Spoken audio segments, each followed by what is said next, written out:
Protests have since expanded into demands for greater democracy. Okay, let's go now to the scene in Hong Kong, where we have Tom Grundy standing by for us. They're an editor-in-chief of the Hong Kong Free Press. So, Tom, you were there yesterday for us as well, describing what happened. It was a pretty tense day, and today the sit-ins continue. Can you tell us what is going on?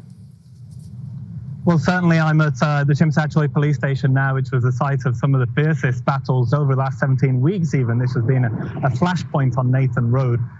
Police have said today that they released a record number of tear gas canisters, 1,400 canisters, 1,300 rubber bullets and sponge grenades, and made 269 arrests. All of these were the most we have seen in any day. They also fired 6 live rounds, including one into the chest of an 18-year-old, which has caused much controversy today. I can just show you more of Nathan Road here, which if anyone has visited Hong Kong, you will recognize this as the main tourist thoroughfare. And you can see as we look down the street, some of the barricades have been removed by protesters just over there to form the makeshift barricades to try and block police.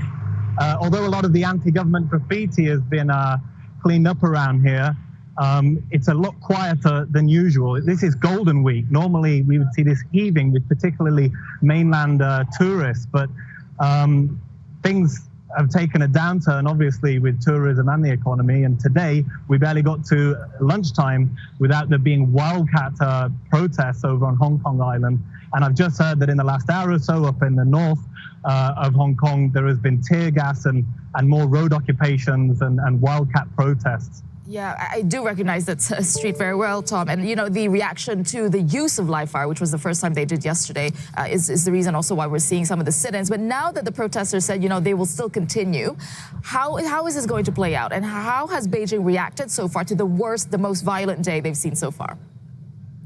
Well, Beijing has called on other countries to call out these protests and stop siding with black mobs, as they put it. But state media, the local police, the local government, civil service, they've all been putting out press releases and saying that the shooting yesterday was legal and appropriate.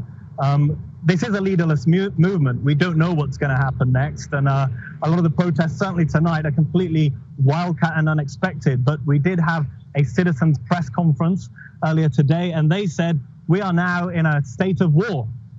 So this has definitely been an escalation in the last 24 hours. And I think a lot of Hong Kongers were maybe hoping that things might settle down now. But I think we might be in store for the opposite happening. Right. Thanks for that, Tom Grundy there in Hong Kong. I mean, this